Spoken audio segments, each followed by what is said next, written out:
Hey all, hope all is well. It's another video in the Road to Grandmaster series, and this one I'm going to go over my round 7 game from the Charlotte Summer GM Invitational. Now, if you followed the round 6 video, you know that I drew a game against Christopher Yu and stopped the bleeding to a certain extent because I had lost 2 games in a row.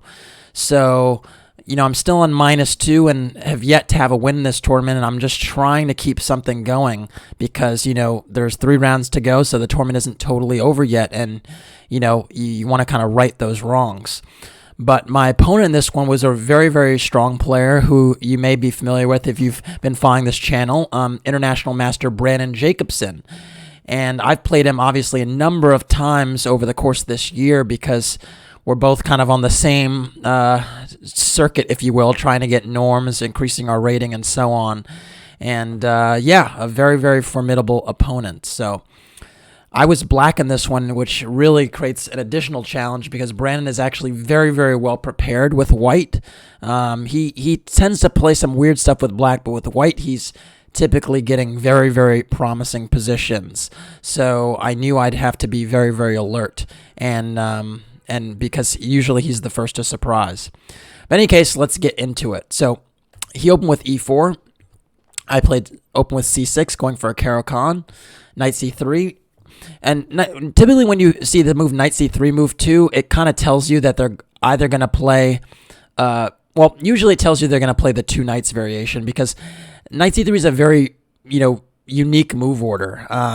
In fact, there's really no reason to play knight c3 first before d4 unless you're going to delay moving the d pawn. So you could see in the next few moves how that winds up happening with d5 and now knight f3. And Brandon basically says, you know what, I am going to play the 2 knights. I'm going to challenge you in the Karo in this way. And the 2 knights is actually a very, very annoying line to play against in the Karo because basically there are more or less 3 options, and they're all kind of tricky. So one of the options is to play bishop g4, but typically in that system, white plays h3, and you wind up having to take on f3 and give white the 2 bishops, which is a kind of a risk-free position for white. Black has a solid pawn structure and follows up with e6, but it's kind of a tricky one to play. The other option is to play super exotic and play a move like g6. But when you play a move like g6, white's going to go d4, and you basically transpose to a Gurganitsa system, which is known to be tricky but better for white, having all the space in the center. Another way you can actually resolve the tension with d takes e4, knight takes e4, and actually try to play a Tartakower Karo-Kan with knight f6. But queen e2 of late has been what a lot of white players have been trying, and after knight takes e4, queen d5, queen f4 is there's this tricky line with queen f4, not trying to trade queens right away, and the main idea is that if queen f5, you actually go queen e3, and taking this pawn in c2 is very dangerous, and the white queen is very nicely nestled on e3. Note that if, black insists on trading queens and goes queen e6, now white can go for a slightly unpleasant endgame for black, basically, if you when white goes b3. In this position, you trade queens, but white has the f-file, is ahead in development, has good control over the e5 square. And so, basically the 2 knights Karo is a tricky one. There's yet another line, by the way, I didn't mention, with knight f6 right away instead of taking on e4. And after e5, knight e4, they're actually trying to go knight ce2, trying to trap this knight with d3. And the line goes queen b6, d4, and it's just a very, very complicated line. But basically, these are the choices in the 2 knights, and you have to kind of decide which one you want to go for.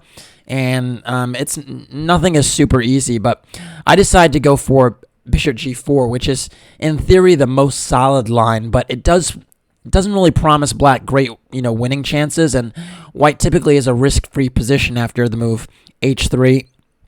Bishop takes f3, queen takes f3, and basically in this position, white just has the 2 bishops and reasonable control of the center. Now in return, black typically has a solid pawn structure, so after I played knight f6, the idea is that I'm, encouraging this e5 move, because if you play e5, I just go knight of d7, and I'm almost playing a French defense after e6, and I can follow up with c5, and I got my quote-unquote bad light-squared bishop off the board. So, this is the type of thing that black typically wants to play for. They want to play with this dynamic pawn structure, but white doesn't actually have to push the pawn, and Brandon actually didn't, and played a very, very unusual move, one I had not seen before, bishop e2. And this is what I thought was probably his big idea, because Brandon is known for having very, very unique ideas in the opening. At least whenever I play him and I'm black, he's always showing something very interesting. And this bishop e2 move is very provocative because it keeps the tension in the center in a relatively weird way, and the bishop on e2 seems to be kind of passive. Like, it seems to not be super active. I mean, typically that bishop wants to be on c4 eventually, or d3 or something, and normally pawn d4 is a more natural move instead of bishop e2. So if, let's say, d4 is played, after d takes e4, white can actually go queen e3, and then take the pawn next on e4, and then get that risk-free position with the two bishops that I was talking about. And that's a position that's been played many times before. In fact, I've actually played it with white as well. So this bishop e2 move, I was thinking, well, okay, what about white didn't play d4? What if I play d4 here? And I thought for a little bit, and I figured d4 was the move he was actually sitting on, and it made sense because after I played if I played d4, I thought he might go e5, and if d takes e3, e takes f6, this line already looked a little bit unclear to my eye. The two bishops in an open position, I don't know. I thought this was maybe not the smartest idea. So d4, e5 I thought was probably a critical line. But also I was wondering if d4, maybe he just goes knight b1 back, and he argues that now he could play d3, knight d2, put the queen on g3, and play like a King's Indian attack style position with the bishop on e2. I kind of figured that, he had something very tricky up his sleeve if I went for the most principled stuff. So I decided to play e6 and try to keep it solid. White now went queen f4, and this was hugely puzzling to me because I was like, my gosh, like, he is playing so provocatively. Basically, he's played two very weird moves, queen f4 and bishop e2, and I had a hard time figuring out what queen f4 was meant to stop. I landed on the idea maybe it just stops bishop d6 because e5 is a fork, and maybe in some lines, after e takes d5, I can't take with a c pawn because he has knight b5. But I was kind of grasping at straws here. I could not truly understand what queen f4 did. But it must be, it has some merit. I couldn't quite understand it during the game, and so I decided to play a little bit more exotically to kind of, try and deal with this move, and I decided to play g6. But actually, this move is already a slight mistake. A little bit more solid maybe would have been bishop e7. Line could have gone like d4, castles, and played a position like this, where we kind of are both keeping the tension on e4 and d5. Another way to play after queen f4 would have been to take right away and go for this type of ending and argue that, this queen f3, queen f4, and bishop e2 stuff is not very useful, and so black has a leg up on this ending where white should be slightly better in any case, but at least with the bishop on e2, it's not very active. So that's another option. I didn't consider d4. Just seemed a very, very strange move because of e5. I thought, this type of scenario is probably quite promising for white, so I didn't want to try it here. And you can see like the two bishops play a factor, and it's just not a position I wanted to go for. So instead, I went for g6, and g6 is kind of exotic. I was thinking as long as this pawn structure, this tension remains like this, I'll put my bishop on g7, I'll castle kingside, and my bishop will be well placed on this diagonal to meet any e5 move by putting my knight back on d7 and challenging that e5 pawn multiple times. So I thought that was an interesting idea. But g6 is provocative in its own right because now e takes d5 is an option. And I actually played e takes d5 here, kind of recognizing that, my initial idea of going c takes d5 was probably not the best. In this position, I thought it was way too risky because, knight b5 seemed like an idea, and I wasn't so sure I would be able to hold the structure together. So instead, I decided to play e takes d5, which I thought was a little bit more solid. But the thing is to play g6 and then open up the e file a moment later is not exactly what I was angling for when I played this position. Note that if I take with the knight, which seems attractive, just keeping my structure intact, now queen d4 is a huge problem, and my rook on g8 on h8 is hit, and there's no effective way to block this diagonal because, well, bishop g7 just hangs the bishop. So yeah, I decided to play e takes d5, and now white played d4, and I think white is actually slightly better here and kind of won the opening battle because white essentially is the two bishops in a relatively symmetrical position. Now my pawn structure is fairly solid right now, so there's nothing to be too scared about. Notice how all the ones I'm highlighting now are in light squares, so they do a good job of restricting the white's e2 bishop. But at the same time, I think white is better. I decided to play bishop g7 and try and just develop very quickly. And now queen e3 check was played, and this is actually quite an effective check because it, forces me to make a tough decision. If I play queen e7, we basically will probably trade queens, and again, probably a risk-free position for white with the two bishops and stuff. But at the same time, queen e7 was probably the way to go because in this endgame, I'm actually a little bit more ahead in development than white. Note that, again, the queen f3 and queen f4 maneuver in the opening was not, super challenging if the queens come off the board very quickly. And now, basically I just have one more move to connect my rooks. So the line could go like castles, knight bd7, rook e1, and rook e8, and I think black is actually very okay here. So this was definitely something that I could have considered. Note that a move like bishop d3 check can just be met by king d8.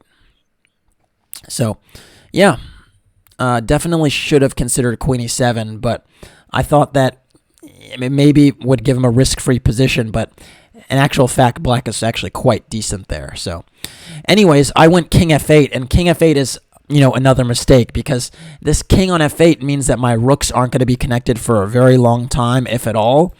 And now it's two trumps that's white's going to have. White's going to have his rooks connected first, his king is going to be castled, and he's going to have the bishop pair. So, well, three things I listed, but you get the point. Those features are going to be quite prominent. And the challenge for me is going to be to try and activate my pieces given with my king on f8. So, yeah, the point is, like, if my king was going to go to f8, I might as well have played queen e7 and got the queens off the board. It's very suspect to put the king on f8 with the queens on the board. So, anyways, queen g3 was played now. Very interesting move. I think in some lines now the queen has done its job challenging the king on the e file, and now this bishop wants to come out. So, fairly logical. I went knight bd7, continuing to develop. And now castles, and now I should have played the move h5. h5 would have tried to free up my position a little bit. The point is, like, if I can play h5, king g8, knight f8, and knight e6, my position is not so bad because this bishop is not going to have the g5 square or the f4 square if my knight is on the e6. And then h5 takes some space on the king side so that I can entertain h4 at some point. If white tries to play f4, I have h4 and knight h5 and knight g3. So this would have been a way to take space effectively. And after bishop g5, queen b6, black's actually kind of okay here. White's position is obviously a little bit easier to play, but I think black is fine here. Note that after rook a d1, I would not take on b2 because then rook b1 would come down on b7. But I just played rook e8. And again, I'm going to try to go king g8, knight f8, knight e6. Instead, I was already a bit wary of this pin on g5 and the pressure on d6, so I thought I had to play knight e8. And this move is actually just too passive and not really to the point in this position. Because now white goes bishop e3 and just develops. And already white's rooks are connected, and I'm going to have a hard time competing. Now, knight e8, again, was designed against bishop g5. So I thought now if bishop g5 is played, I can meet it with bishop f6 and then knight g7. So, but the bishop on e3 is quite decent. So anyways, I went h5 now, but you can see I could have played that move with the knight still on f6. So white now went bishop d3, good move. Moving this bishop on e2 off of the passive e2 square and putting on d3 where it's eyeing an important pawn and potentially clearing the way for a rook to come to e1. And now I went h4, trying to take more space on the king side and kind of trying to justify my setup with h5 and knight e8. Also trying to maybe secure some dark squares here, but h4 is a move that's a little bit too weakening. Instead, a move like king g8 or bishop f6 would have been more consistent with some of the plans I already talked about with, putting a knight on e6 or king to g8. And I can at least challenge on the dark squares with bishop h4 or bishop g5, and that might be a cleaner way to try to trade some pieces. In a dream scenario here, what I would love is to trade these bishops and these queens off the board. I think if I'd be able to do that, I would be more or less okay, but it's kind of ironic considering that on move, whatever move it was, I think it was like move 9 or 10 when queen e3 check was played, I could have traded the queens off, but for some reason I didn't and tried to keep the game dynamic when the position just didn't warrant it. So after bishop d3, h4, queen g4 now, and now I went knight df6, trying to kind of stabilize a little bit. I was really happy to see queen g4 because it allowed me to do this with tempo. I thought queen f3 was a much better move, frankly. But queen g4, knight df6, queen e2, and knight d6. And I felt a little bit better here than I did a few moves ago because I thought my pieces were now, kind of doing stuff, and both my knights were controlling e4. One of my knights was eyeing f5. I thought, this isn't so bad if I can get queen d7 and rook e8 in. But now white played bishop f4, and this was actually a very, very effective move, and one, frankly, that I missed. And I think the thing I missed about it is I thought I was going to play knight h5 and prevent the bishop from getting to this diagonal. But now that it's actually on f4, knight h5 is well met by bishop e5. And so that actually really bothered me, and I didn't want to play f6 and weaken the g6 pawn. So, yeah, more problems to solve. I went knight h5 anyway, and after bishop e5, apparently this position is playable if I play the audacious-looking f5. And the point is that with f5, I actually still control the e4 square, and I take control of the g4 square so this queen can't roam over here. And I also impede white from actually trying to play f4, f5. So I'm actually taking space on the king side in an effective manner, and I can play queen d7 and rook e8 next if need be. One line goes rook e1, knight f7. That's another idea in the position, just challenging the bishop like that. And actually, if the bishop moves away, I could take on d4, and if he trades, I can play king g7, and I'm actually just one move away from connecting my rooks. So yeah, it wasn't so bad. The position was not as bad as I thought, actually, but to play f5 just seemed very strange to me. Instead, I played knight e8, and this is a second time I played knight e8 with one of my knights retreating, and it's just a step in the wrong direction, playing a little bit too passive. You recall I went knight f6, knight e8 earlier in the game. Now I went knight d6 to e8. So, yeah, I don't know about it this game. Just a little bit too passive. My idea was to kind of trade and then blockade on e6, but it's going to be tough to keep that blockade on e6 when f4, f5 it becomes a distinct possibility at some point. So after rook e1, I took on e5, and after d takes e5, I went knight f4.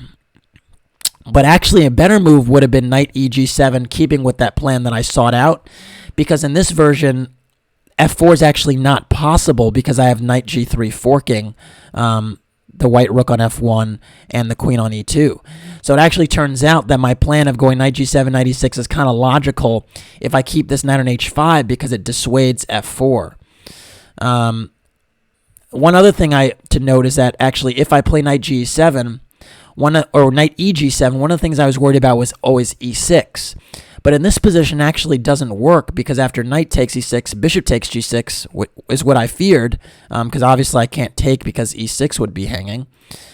Here, knight hf4 just wins a piece and picks up the queen, picks up the bishop because the queen is attacked. And note that if queen e5, knight takes g6 conveniently protects the rook on h8. So that's actually an important detail that I missed, because I was constantly afraid of e6, and I thought I'd have to play my knight with tempo to f4 to cover e6. But alas, I was doing enough on h5 already. So yeah, so after knight f4, queen g4 is played, and this is the big difference, that now I can't put my knight on. I played knight takes d3, but I can't put my knight on e6 because now bishop takes g6 actually works. Whereas before it really didn't. So if in this position, if I went knight g7, queen g4, and this version, well, I think there's some. Well, at the very least, I can play a move like queen c8, or maybe even queen e7, and then play knight e6 next. And f4 is not something I need to be concerned about because of knight g3 again. Very important move, hitting the rook on f1 and effectively blockading the f5 square. And note that this knight on c3 has kind of blocked out the game by my pawns right now, so I actually have a pretty good blockade going. So that would have been the way to go. Instead, knight f4, queen g4, and now I took on d3, and after c takes d3, it's quite clear that white is better because now e6 is a very, very distinct threat, and I didn't manage to hold the blockade the way I wanted to. I went knight g7 because what else? You know, I thought I needed to stop e6. But it actually turns out that queen e7 would actually be a little bit more effective. The idea is that after e6, I actually have knight f6. And white is still better here, but after queen d4, f takes e6, and rook e5, I can still fight. Now, I must say, this is still incredibly unpleasant because rook fe1 is coming. Maybe this knight reroutes to f4. Still still better for white, but computer prefers this to what I did with knight g7. And the reason for that, I think, is that after knight g7, now knight e2 comes in, and again, I can't quite hold the blockade because the knight is coming to f4 and eyeing the e6 pawn. I went knight e6 anyway, and surprisingly, knight f4 wasn't played. Knight f4 would have been, very, very decent. I have to play queen e7 and try to hold the blockade like this. And after knight takes e6, queen takes e6, queen b4 check, king g7, you could see that f4, f5 is a potential idea. Okay, maybe I could play rook h5, but the b7 pawn is also hit. I think white is for choice here, or white is definitely for choice here. White's king is just a little bit more secure than mine. At the very least, white can just go d4 and cement this pawn on e5. That's a protected pass pawn. And we know, or we should know, that the queen is the worst blockader in the game. It always is. It's the worst possible piece you can blockade with because it's the most valuable. So basically just having the queen on e6 is not really a good solution long term. Anyways, after knight e6, f4 was played. And this was actually a huge chance for me because I was actually very worried about f5 all the time. But it actually turns out after rook h5, I'm kind of okay. And the point is now the knight's actually not getting into the game, which it should have if with this knight f4 move. My knight on e6 is now relatively secure. So I kind of was holding on here, but now white went for f5 anyway, and this was probably one of the critical positions of the game because I have to kind of decide how to play this one. You could see that f takes e6 is a threat, and I'm going to need to take on f5. But I couldn't decide if I should play rook g5 or I should take on f5 right away. Why don't you pause the video and try to figure that out yourself? What's better, rook g5 or rook takes f5? All right, hopefully you got a chance to pause the video and work out some of the details yourself. The best move is actually rook g5, and it's not the move that I played. The point is that if queen b4 check is played, I actually can play c5, and after queen takes b7, rook takes f5, rook takes g takes, the queen is sufficiently dragged away from the king side where my weaknesses here don't really matter so much, and I'm also threatening rook b8. So black actually is quite decent control here with this powerful knight on e6, and black's totally fine. After rook b1, rook b8, queen takes a7, rook takes b2, black would be in great shape and very, very active in this position, with the queen potentially coming to g5 as well. So that's not super desirable. But actually, the reason I didn't play rook g5 is because I was actually worried about f takes e6. And I thought this line was losing for black. But it turns out that black can hold a draw by the skin of his teeth by going rook takes g4. I saw this. Rook takes f7 check, king g8, h takes g4, and the thing that I was worried about was e7. I was afraid of rook f1 and e7 and this knight coming in the game. But alas, white only has a one move at a time, and I could play very, very precisely to hold a draw. I have to start with queen b6 check, and after king h1, I can play rook e8 attacking e6. Now rook f1 can be played, and note that I can't take on e6 because of rook f8 check. There's some mate with king g7 and rook f7 or something along these lines. There is a mate in the position if I take on e6, so I can't do that. I have to take on b2. And now e7, and the position looks super dangerous, right? Because rook f8 is a threat. This e7 pawn is going to be a problem. But I actually can play queen takes e2 anyway. And the point is that after rook f8 check, I don't take on f8, but I go king g7. And after rook f7 check, I go king h6. And it actually turns out that after rook takes e8, queen e1 check is just a draw. The point is that after king h2, queen g1, king g1, and queen takes e5, very important, queen takes e5. Note that if I play queen e1 check with the king on g1, rook f1 wins on the spot. Because now, if queen takes e5, now there's some move. What was the move? I believe rook h8 might be a winner. Point is that after queen takes rook f8, yeah, this is a problem. This is a huge problem. Is this the move, though? I'm not sure. Because if I can check here now. Yeah, this is the win. Queen d4. Now, no, I'm not actually sure this was the win. Maybe you guys can figure it out at home, but essentially the line went king g1, queen takes e5 was the important move because I actually hold the h8 square from checks from this rook on e8. And now after rook ef8 just trying to queen, now queen e1 is actually a draw. So maybe queen e1 right away was a draw instead as well, instead of taking the pawn on e5. But in any case, this line was so dangerous to me that I was like, if I miss one detail, I'm just completely lost. And I had a feeling I might have been missing a detail, so I really didn't want to go for it. So instead, I played rook takes f5, and this is actually the worst move because now after rook takes, g takes, and queen takes, you could see that, you know, although the material is equal, my h pawn is a potential target, my f7 pawn is definitely a target, and my king is weak on f8. And I pretty much have to try to get the queens off the board, but these endgames are going to be tough to hold. So that's what I did. I played queen g5, trying to get the queens off, and now white took on g5, and after knight takes, played knight d4, and this was kind of the ending that I feared, is essentially the material is equal, but my h pawn is so far advanced that knight f5 just picks it off immediately. and it's very difficult for me to get my pawn majority on the queen side going with a king that's so weak and this knight dancing around all the time.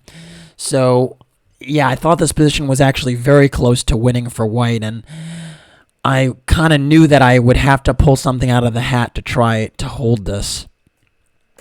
I started with knight e6, challenging that knight on d4. I recognized this h4 pawn was going to be lost, so I need to try and get some counterplay going very quickly.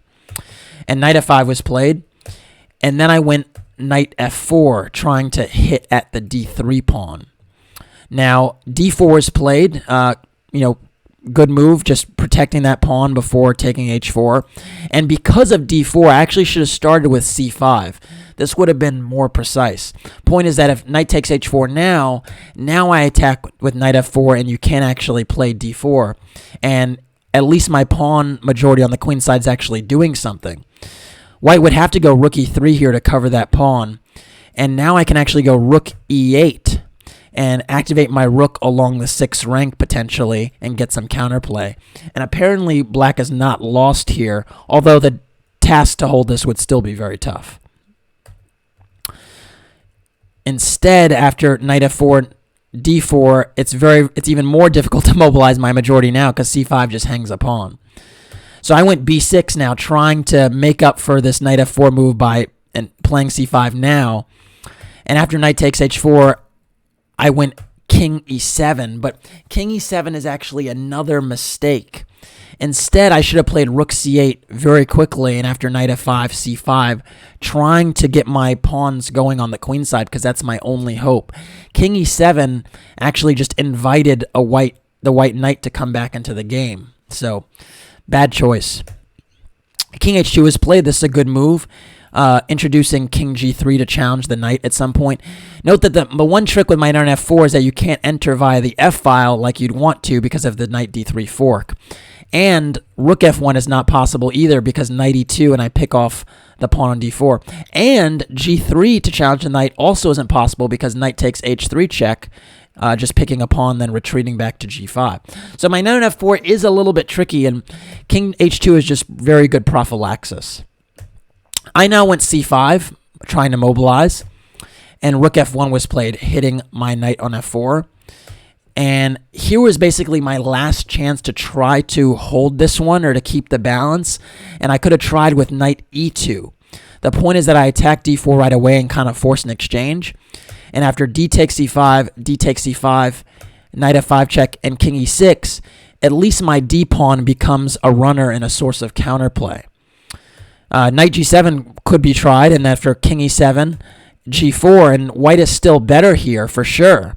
But you could just see that now my pawns are kind of getting somewhere, which is not the case in some of the previous moves I've made. So instead of knight e2, though, I actually went knight d3, trying to attack b2. But the problem is my knight on d3 is actually just out of play.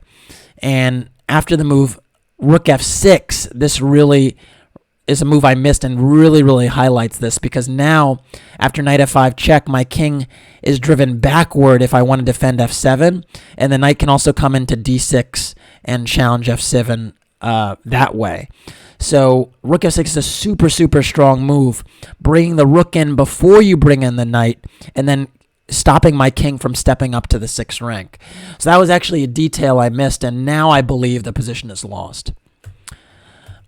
I went knight takes b2, trying to keep the game going somehow. Knight f5 check, king d7, rook takes f7 check, and now you could see the e pawn is now going to be the most dangerous pawn in the game in the next few moves because I can't really stop it. And the worst part about it is that the knight supports e7, the rook supports e7 as well, and when this pawn is on e7, rook f8 is just a huge threat. So yeah, this position is just lost.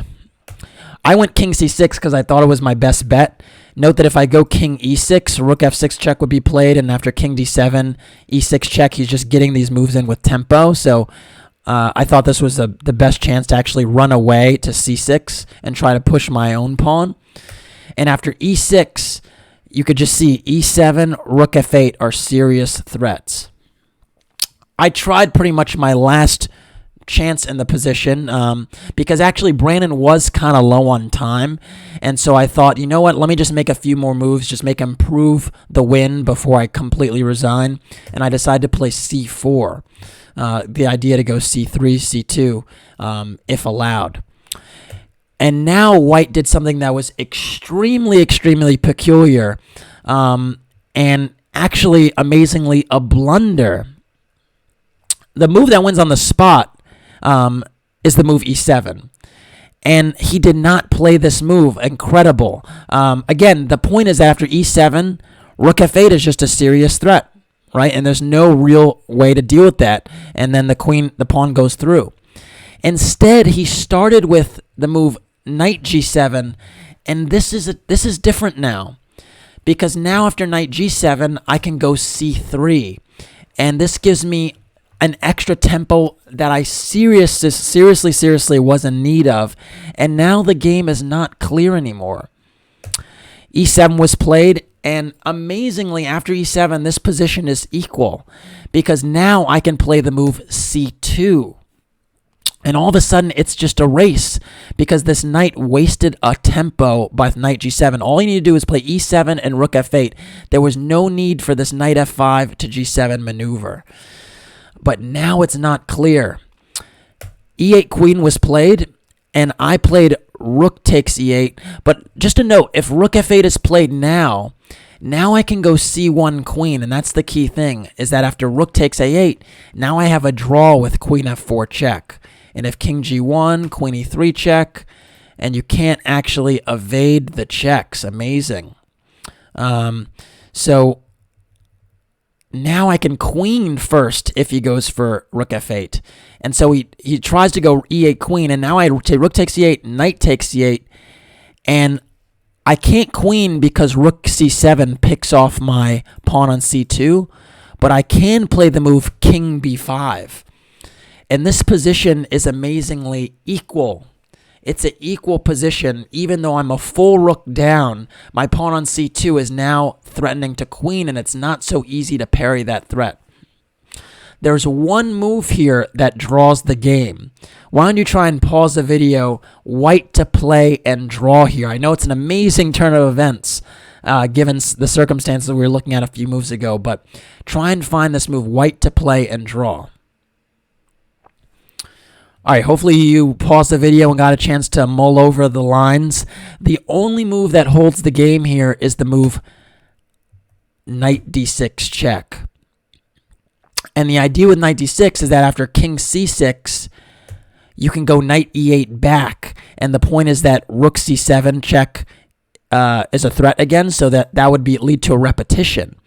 And if the king tries to get out in another way, if I try to go... let's say after knight d6 check, I try to go to b4. Somehow this shouldn't be working. I believe it's because of a3 check. And yeah, it just doesn't work. If king b3, rook c7, I believe is a move. And yeah, basically I can't queen this one. Oh wait, hold on. Let me make this a little bit better. This line is a little bit strange to me. Knight d6. So if king b4...